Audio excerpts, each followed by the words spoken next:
생기 넘치고 생산적인 예니밍을 더 보시려면 유튜브에서 예니밍 시리즈를 검색하세요. 뽕! 뿅! 어서오세요.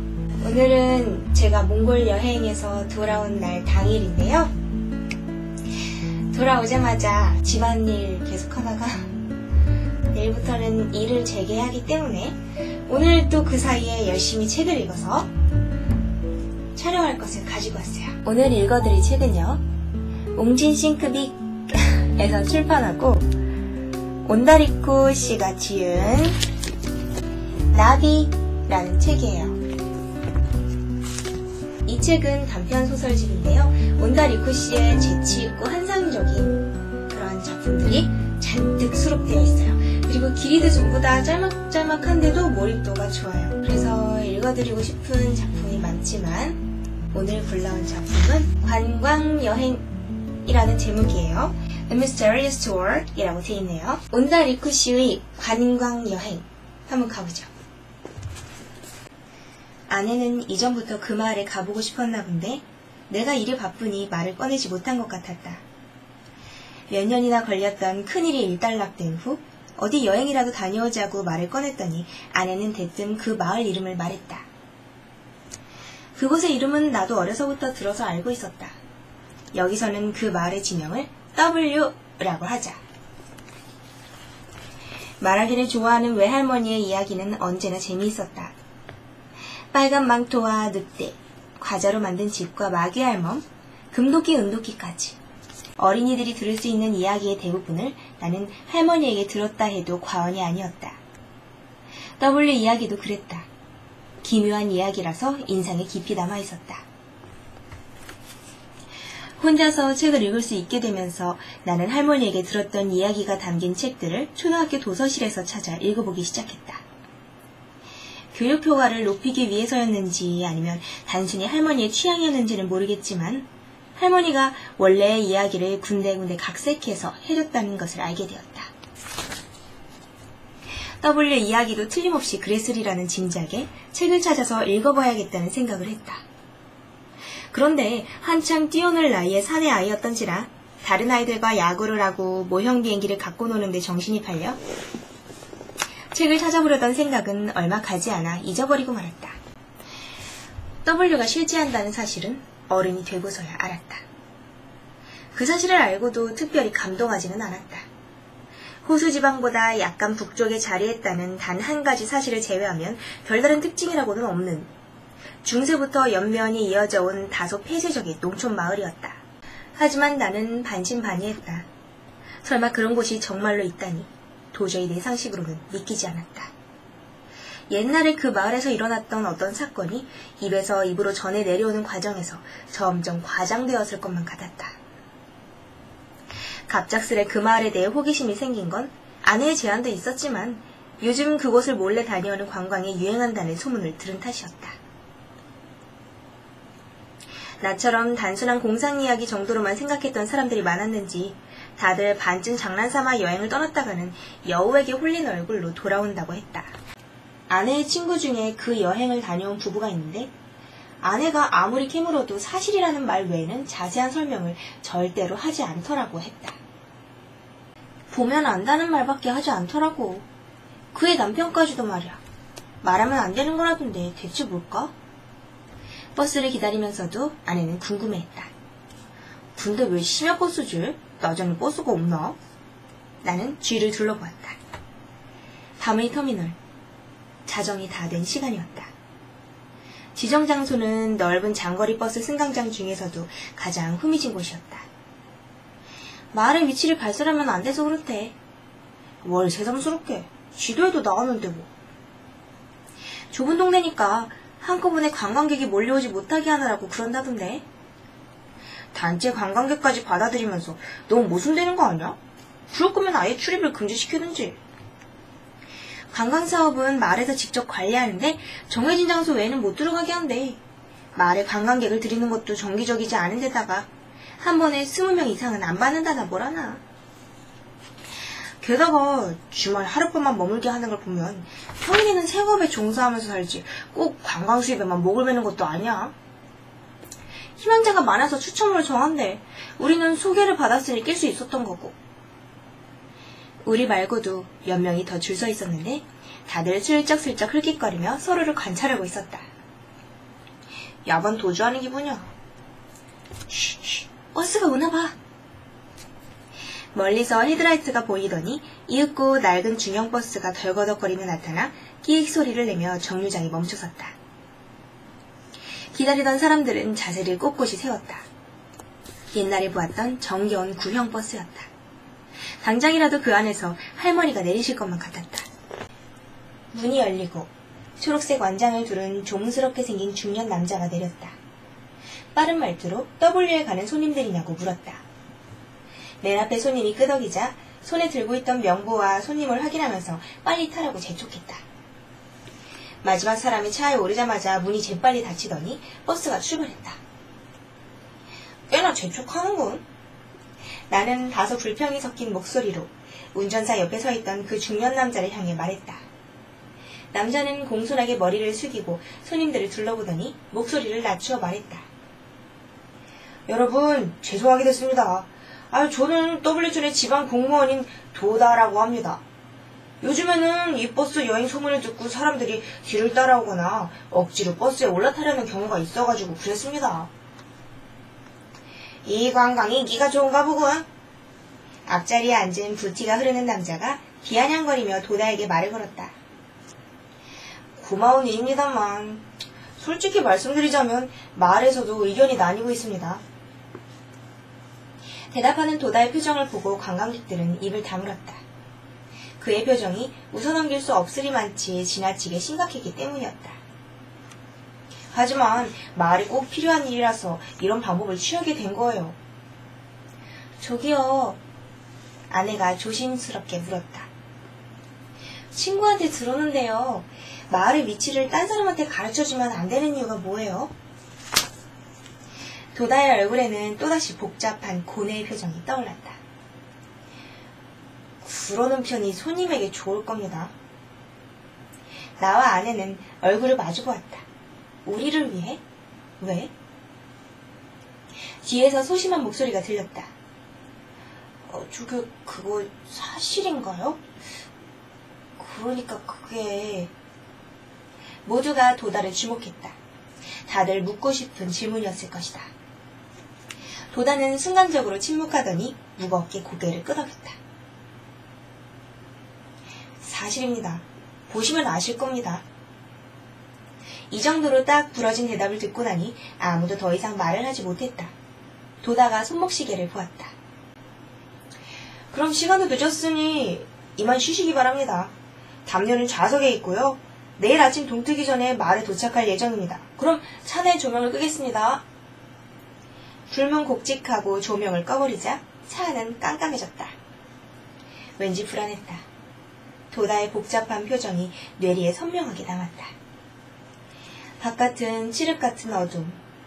정확한 위치를 알 수 없게 다른 곳을 돌다가 캄캄한 밤중에 도착한다고 들었다. 이대로 어디론가 끌려가서 몸에 걸치고 있는 것까지 전부 빼앗기고 다시 돌아오지 못하는 건 아닌가. 그런 생각을 하면서 어느 결엔가 잠이 들었다. 무슨 소리가 들렸다. 파도 소리인가 싶었는데 승객들이 웅얼거리는 소리였다.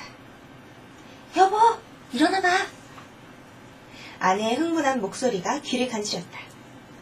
잠이 덜 깬 눈을 비비며 아내와 함께 창밖을 보았다. 아직 해도 뜨지 않아 어스레한 아침 안개 속에 뭔가가 솟아있었다. 저게 뭐지? 좁고 험한 길을 벗어난 곳에 수풀이 있었고 그 너머 언덕에 기둥처럼 생긴 게 서 있었다. 그러나 기둥치고는 윗부분이 넓고 이상하게 굽어 있었다. 손이다! 누군가가 흥분해서 수근거리는 소리가 들렸다. 확실히 손이었다. 마치 거대한 손이 뭔가를 잡으려는 듯 비스듬하게 땅속에서 하늘을 향해 불쑥 솟아난 것처럼 보였다. 재질이 거칠거칠한 잿빛 돌이었다. 진짜일까? 석상을 그냥 세워놓은 걸지도 모르잖아. 저기서 솟아났다는 증거는 없어. 거대한 돌을 옮겨놓고 조각가를 시켜서 만들게 했을 수도 있고. 뒷자리에서 수근거리는 소리가 들렸다. 그럴듯한 의견이었다. 저게 그것이라는 증거는 없다. 도다와 운전사는 우리의 목소리가 들리지 않는지 심각한 표정으로 무슨 대화를 빠르게 나누고 있었다. 큰일이야.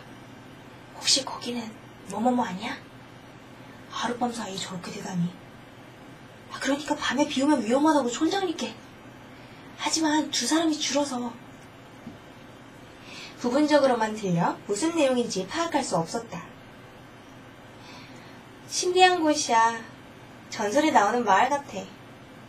아내가 언덕 너머로 펼쳐진 마을을 보면서 중얼거렸다. 나도 동의했다. 지형이 참 기묘해. 마치 잃어버린 세계 같아.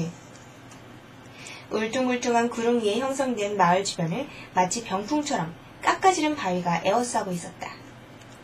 계곡의 느낌이 아닌 원추형 바닥에 마을이 쏙 들어가 있는 듯한 인상이었다. 잃어버린 세계도 화산의 분화구 속에 고대 세계가 고스란히 남아있다는 설정이었잖아.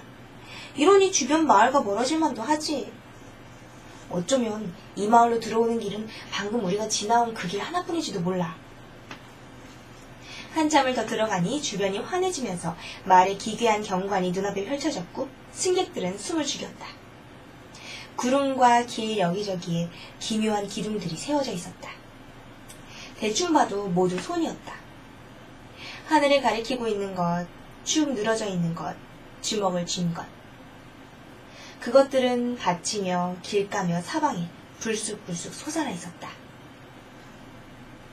장소에 따라서는 몇 개씩 빽빽하게 난 곳도 있었는데 멀리서 보면 마치 거대한 말미잘처럼 기괴하게 보였다.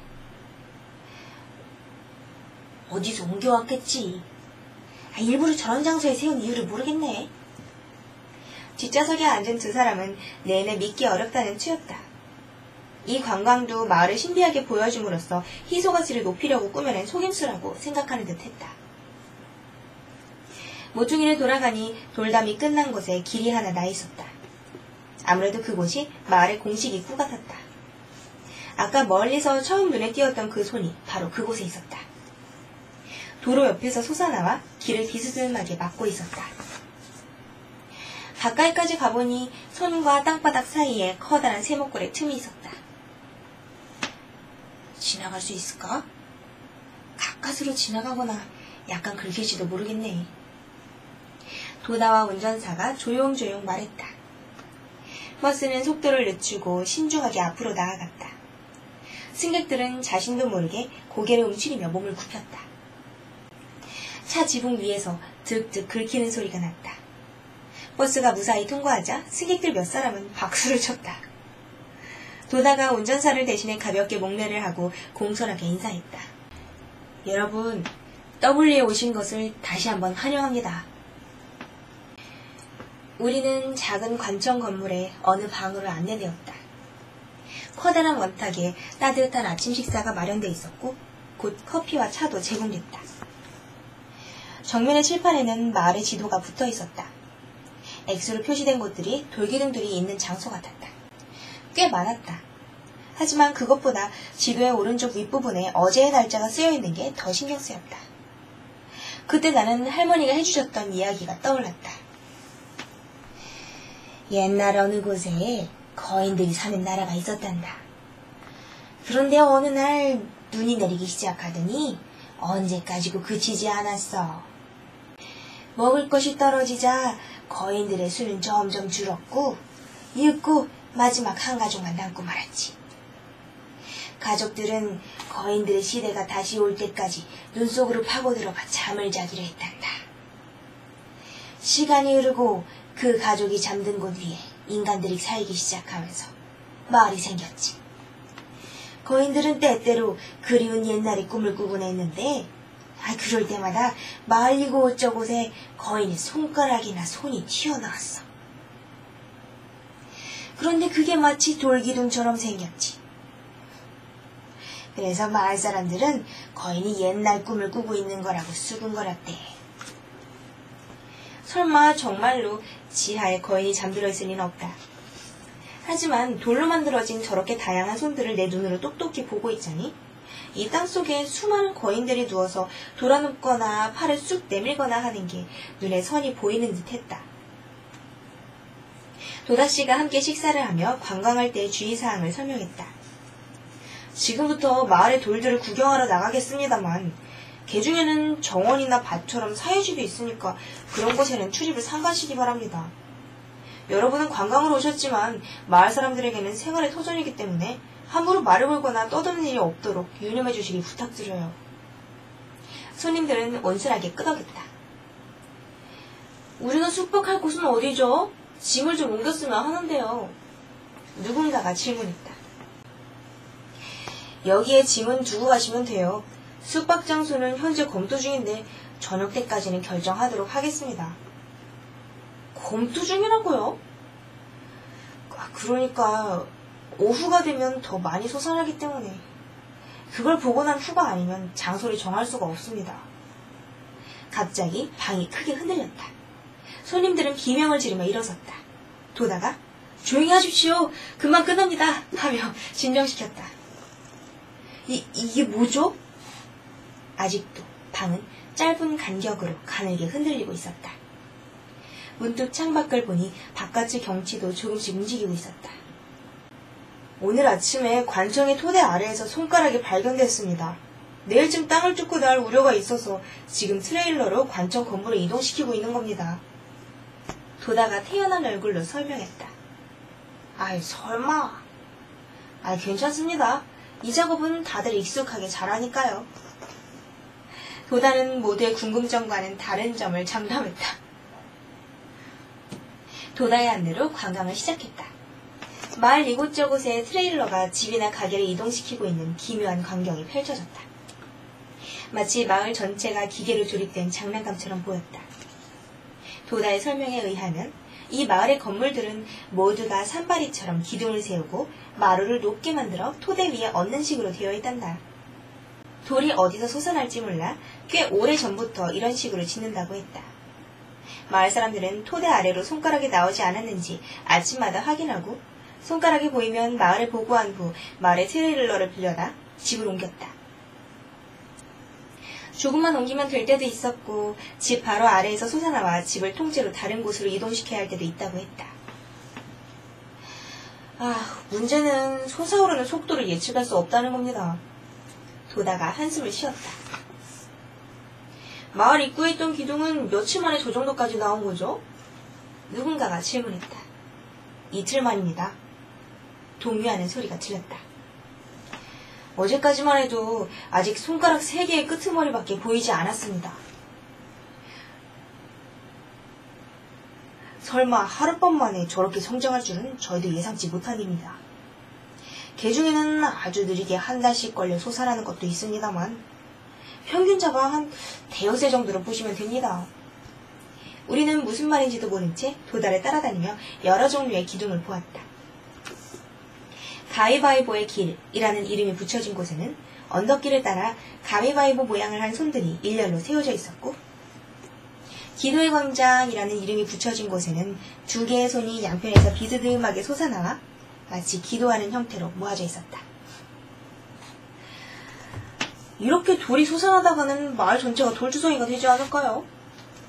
누군가 질문하자 도다는 당연한 질문이 나는 듯 끄덕였다. 기둥에도 수명이 있습니다. 어쩌다 오랫동안 남아있는 것도 있지만 거의 대부분은 몇 달에서 몇 년 안에 무너져버립니다. 마을 지도에 날짜를 쓴 이유를 알았다. 가옥이나 돌의 장소가 매일매일 달라지니 고정된 지도라는 게 존재할 수 없겠지. 도다는 마을에서 조금 떨어진 곳에 있는 석재 공장으로 우리를 안내했다. 그 안에는 다 부서져가는 손 몇 개를 가로로 놓고 마을 사람들이 깎거나 절단해서 벽돌처럼 가공하고 있었다. 쓰러졌거나 3분의 2 정도 무너졌을 때 석재로 가공하는 걸 방침으로 정해놓고 있다고 했다. 여기서 만들어진 벽돌은 손이 솟아나와서 무너진 돌담이나 집의 건축자재로 쓰이는데, 마을에 유식한 사람들 말로는 마을의 돌의 양은 그런 식으로 거의 일정하게 유지된다고 했다. 돌이 나는 방법이나 나는 장소에 규칙 같은 게 있느냐고 누군가 물었다. 도다는 고개를 가로주었다. 마을에서도 오랫동안 데이터를 분석해보았지만 규칙 같은 건 전혀 없고 지금도 언제 어디서 솟아날지 예측 불능이라고 했다. 땅속이 어떻게 돼 있나 파본 적은 있나요? 아까 회의적으로 말하던 사람이 물었다. 순간적으로 도다의 눈에서 어두운 빛이 지나간 느낌이 들었지만 그는 바로 부드러운 표정으로 고개를 저었다. 옛날에 마을 어르신 중에 파본 분이 계신 듯한데요. 그래봐야 돌이 계속 솟아나니까 지금은 그런 짓을 하는 사람이 없습니다. 바닥에 오래된 안반이 있어 거기서 솟아나는 걸로 생각하고 있을 따름입니다. 도다가 딱 잘라서 말하자 회의적으로 말하던 사람은 불만스러운 표정으로 입을 다물었다. 우리는 이제 막 솟아나기 시작한 돌이나 성장에 늦어 손가락만 30개쯤 삐죽삐죽 솟아있는 돌 등 다른 곳에서는 절대로 구경할 수 없는 기묘한 풍경을 구경했다. 그러고 나서 도다는 우리를 마을 깊숙한 곳으로 안내했다. 울창하고 검은 작은 숲속으로 들어가니 그 안에 검게 빛나는 게 있었다. 다른 손과는 소재부터 다른 압도적으로 시선을 끈 커다란 손이었다. 뭔가를 받으려는 듯이 하늘을 향해 손바닥을 벌리고 있었다. 아마 이게 마을에서 가장 오래됐을 겁니다. 아주 단단한 돌이라 무너지지 않아요. 아이가 태어나면 저 위에 얹는데 그러면 건강하게 자란다고 전해 내려오고 있죠. 도다가 진지하게 합장을 하자 우리도 덩달아 합장했다. 짧은 겨울해가 저물기 시작했다. 숲의 나무들과 섞여 돌 손가락이 고목처럼 보였다. 마을에서 운영하는 레스토랑에서 저녁을 먹으며 우리는 마을 장로의 이야기를 들었다. 땅에서 돌이 솟아나는 이야기를 듣고 보니 어렸을 때 할머니에게 들은 이야기들이 생각났다. 작은 집에 살던 어떤 할머니가 아침에 일어나서 밖으로 나가려는데 하룻밤 만에 도단한 돌 손바닥 위에 집이 얹혀 있어서 10m 아래로 떨어질 뻔했다가 소방대에 의해 사다리로 구출되었다는 이야기. 이 마을에서 나쁜 짓 하는 아이에게 방바닥에서 돌이 솟아날 거라고 겁을 준다는 이야기. 또한 이가 빠졌을 때 막 솟아나기 시작하는 돌 손가락에 빠진 이를 냅다 던지면 튼튼한 이가 난다는 이야기. 가장 흥미로웠던 건 이 마을 출신이 다른 곳에 나가 살면 가끔씩 집의 정원에서 돌이 자란다는 이야기였다. 그래서 그들은 좀처럼 다른 곳으로 떠나지 않는다고 했다. 반대로 말하자면 돌이 솟아날까봐 타지에 나가 살기 어렵다는 뜻이었다. 그러다 보니 자연적으로 폐쇄적인 마을이 되어버렸다는 것이다. 그렇다면 얼마 전부터 이런 관광상품을 시작한 이유가 뭐예요? 내가 물었다. 장로들은 잠시 침묵하더니 한 사람이 입을 열었다. 시대가 바뀌었어요. 폐쇄적인 환경이 오래되다 보니 드나드는 사람이 적어 마을의 기능이 경직돼 버렸습니다. 인구도 줄었고 옆에 앉아있던 장로가 나지기 말했다. 노인들이 많다 보니 어떤 때는 돌이 솟아나도 도망을 못 가는 사람도 있어. 나는 반대했어. 할 수 없는 일이잖아. 이제 와서 그런 말 하면 안 되지. 술이 얼큰해진 장로들이 저마다 한마디씩 했다. 옆에서 듣고만 있던 도다가 서둘러 입을 열었다. 그렇습니다. 시대가 변했습니다. 농사일만으로는 수입이 뻔해서 현금 수입이 될 만한 다른 일이 필요했죠. 도시에서처럼 거하게 대접은 못해도 이런 특이한 우리 마을 문화를 여러분께 보여드리고 마을 재정에 보탬도 주고자 과감하게 시작한 겁니다. 우리도 술 기운에 거나해졌다. 낮에 희한한 것들을 구경하고 다녔던 흥분과 들뜬 마음이 가시지 않아 꿈을 꾸는 기분이었다. 장로들과 도다의 말뜻을 깊이 생각해보진 않았다. 우리들의 즐거운 술자리는 밤늦도록 이어졌다. 밤중에 누군가 들어오는 기척에 눈을 떴다. 뭐지? 뭐야? 다른 손님들도 부스럭거리며 일어났다.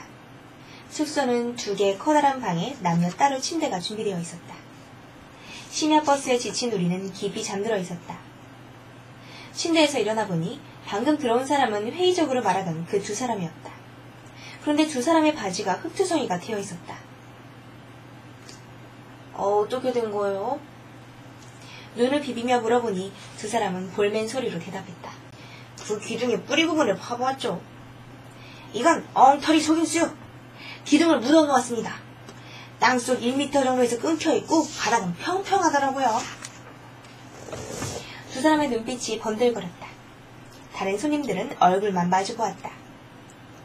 아휴, 일부러 파본 거예요, 그거를? 누군가 질린 표정으로 질문했다.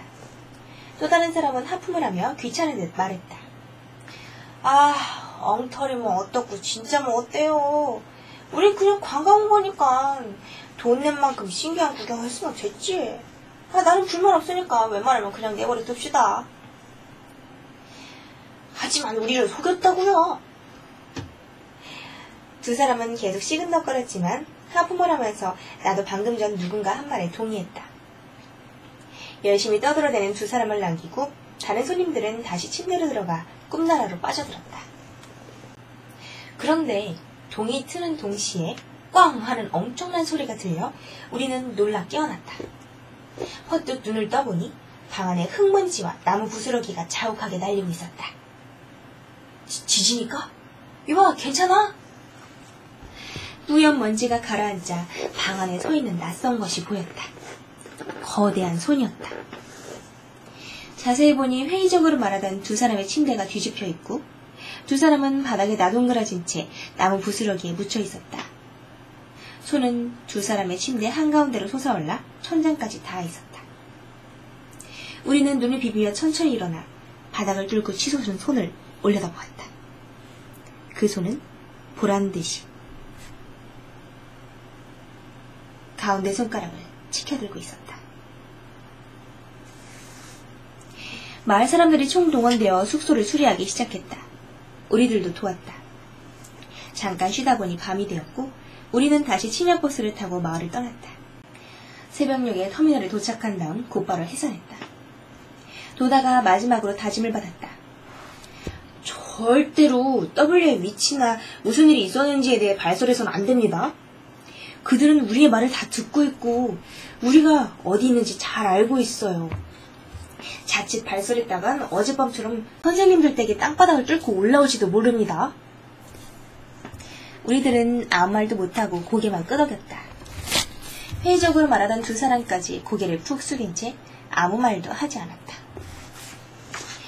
W를 잠깐 관광 다녀온 이야기는 이게 전부다.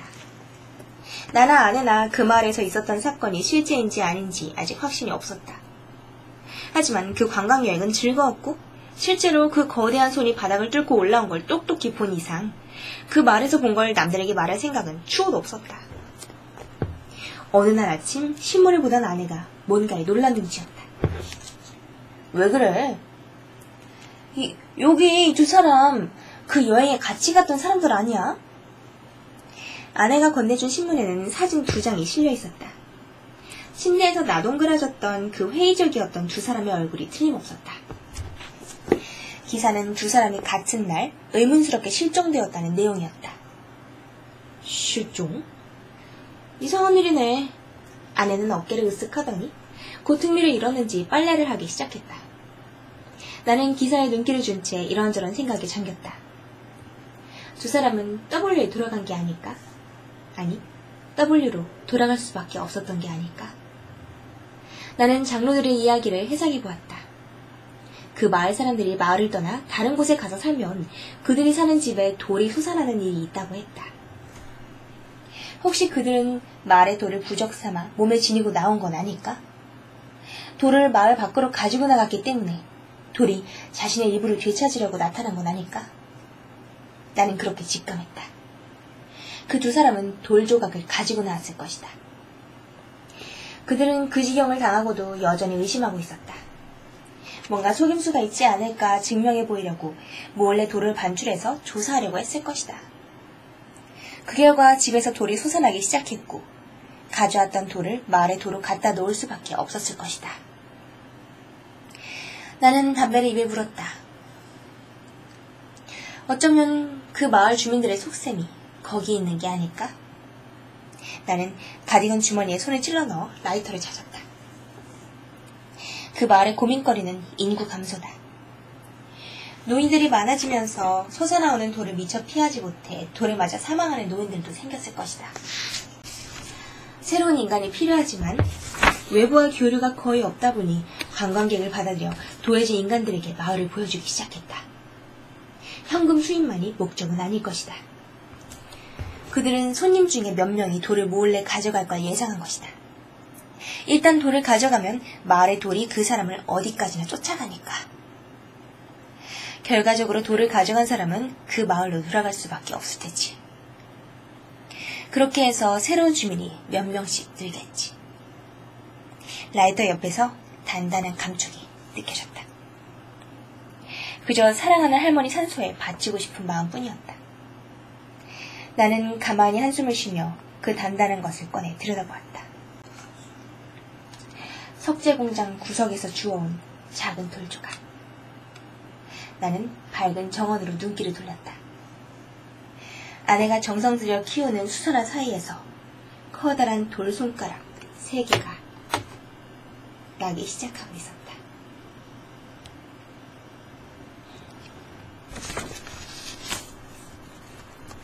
되게 재밌지 않아요? 이 책에 있는 거는 역시나 온다리 쿠시답게 재밌고도 환상적인 글들이 많아서 즐겁게 읽었어요. 여행에서 돌아오자마자 아주 즐겁게 빨래를 기다리면서 잘 읽었어요. 제가 지난번에 보니까 막 여행을 갔다 와서 뭔가 제대로 편집을 해서 영상을 남기거나 아니면 뭔가 기록을 남겨놓지 않으면 여행 기억이 완전히 사라지더라고요. 그래서 여행 기억이 되게 많이 지워져요. 아주 단편적인 재밌는 기억들밖에 막 그런 거 말고는. 그래서 이번 여행은 웬만하면은 짧게라도 한 편의 영상으로라도 만들어 놓으려고 해요. 그런데 아직 우리들의 멤버는 4명이었는데 4명이 같이 갔잖아요. 근데 그 모든 사람들이 찍었던 각각의 사진과 각각의 영상들이 다 모여야 그 뒤에 제가 하나씩 확인을 하고 또 편집을 하고 등등을 할 수 있기 때문에 조금 시일이 걸릴 것 같네요. 몽골의 고비 사막 여행은 제가 다녀온 그 어떤 여행보다도 가장 할 말이 많이 남은 여행이었어요. 그러면 예니밍 오늘은 여기서 이만 가볼게요. 우리 책임여반 여러분들 다음 시간에 만나요. 안녕. 스스. 바람이 불어오는 그곳으로 가네. 여기가 바로 바람이 불어오는 곳입니다.